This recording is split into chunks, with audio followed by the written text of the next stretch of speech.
Siapa sih yang nggak kenal Toraja? Sebuah daerah yang identik banget sama budayanya yang megah dan tradisinya yang luar biasa kaya. Tapi, di balik semua itu, Toraja sekarang ini lagi ada di persimpangan jalan. Muncul satu pertanyaan besar, masa depannya mau dibawa kemana? Nah, ada 3 skenario yang muncul ke permukaan, dan hari ini kita akan bedah satu persatu buat lihat. Jalan mana sih yang paling menjanjikan buat Toraja?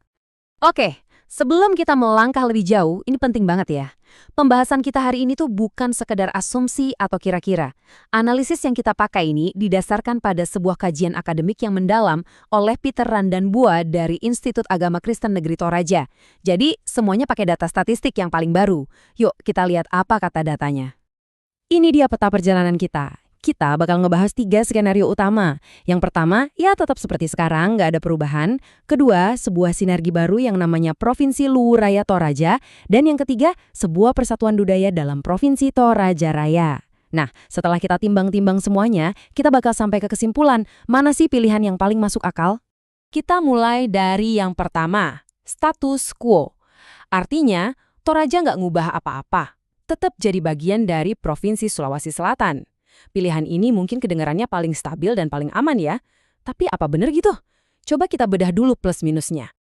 Keuntungan terbesarnya jelas, stabilitas. Coba dibayangin, Toraja jadi bagian dari provinsi yang kekuatan ekonominya atau PDRB-nya nyampe hampir 700 triliun rupiah. Ini tuh kayak punya jaring pengaman finansial raksasa. Akses ke subsidi dan infrastruktur strategis yang udah ada juga jadi lebih terjamin. Tapi stabilitas ini ada sisi lainnya. Jarak yang jauh banget ke ibu kota provinsi di Makassar itu menciptakan tantangan klasik, rentang kendali yang terlalu panjang. Ini bukan cuma soal administrasi loh, tapi juga soal pengaruh. Suara dan kepentingan Toraja yang unik itu berisiko tenggelam aja gitu di tengah kebijakan provinsi yang jauh lebih besar. Nah, angka ini sebetulnya menjelaskan semuanya.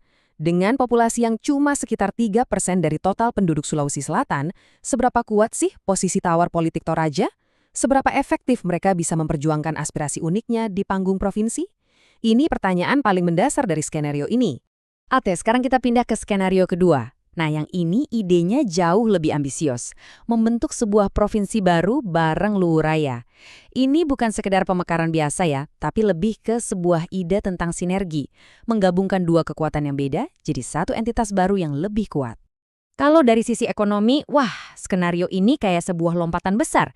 Bayangin aja, kekuatan industri tambang dari Luwu Timur digabungin sama sumber daya manusia berkualitas tinggi dari Palopo. Hasilnya, sebuah provinsi baru yang diproyeksikan punya potensi kemandirian fiskal paling kuat di antara semua pilihan yang ada. Di sini kita bisa lihat gimana kepingan-kepingan puzzle-nya itu nyatu dengan pas banget. Toraja bawa modal pariwisata kelas dunia dan kopi yang udah legendaris. Terus, dari sisi lain, Luwu Raya nyumbang kekuatan industri dan pertaniannya. Ini bukan sekedar ditambah, tapi kayak dikali, kekuatannya jadi saling mengisi. Sekarang kita sampai di pilihan ketiga dan terakhir. Kalau skenario sebelumnya itu basisnya kekuatan ekonomi, yang satu ini dibangun di atas fondasi yang beda, tapi nggak kalah kuat. Ikatan budaya dan sejarah. Inilah ide di balik Provinsi Toraja Raya. Daya tarik utama dari gagasan ini ya kohesi identitasnya. Menyatukan wilayah-wilayah yang akar budayanya sama, contohnya dengan Mamasa. Itu bakal mempermudah koordinasi pembangunan yang sejalan dengan kearifan lokal. Bahkan bisa membuka jalur-jalur pariwisata baru yang otentik banget, kayak jalur trekking yang nyambungin Mamasa dan Toraja. Keren kan? Tapi ada tapinya. Persatuan budaya ini harus berhadapan dengan realita ekonomi yang jujur aja cukup berat. Kalau kita lihat datanya, ini adalah skenario dengan kapasitas fiskal paling lemah. Artinya, provinsi ini bakal sangat bergantung sama transfer dana dari pemerintah pusat, bahkan cuma buat membiayai kebutuhan pembangunan yang paling dasar sekalipun. Jadi, ya, ini dia inti masalahnya. Dengan basis ekonomi gabungan yang diperkirakan cuma sekitar 27 triliun rupiah, bakal jadi tantangan super besar buat mendanai proyek-proyek infrastruktur masif yang sebetulnya sangat dibutuhkan untuk nyambungin wilayah dan ngejar ketertinggalan. Oke, kita udah bedah plus minus dari 3 jalan yang berbeda. Sekarang, coba kita kesampingkan dulu emosi dan sentimen sejenak, dan kita lihat data dan analisis yang rasional ini sebenarnya membawa kita kemana pada akhirnya. Setelah mempertimbangkan semua faktor, mulai dari ekonomi, politik, sampai budaya, pertanyaan besarnya sekarang, skenario mana yang didukung oleh bukti paling kuat? menurut kajian ini jalan mana yang paling logis untuk masa depan Toraja? Dan jawabannya ternyata sangat jelas. Berdasarkan analisis data, kajian ini menyimpulkan bahwa pembentukan Provinsi Luwu Raya Toraja atau LRT adalah pilihan yang paling rasional dan punya prospek paling cerah ke depannya. Grafik ini nunjukin alasannya dengan gamblang banget. Lihat deh jurang perbedaannya.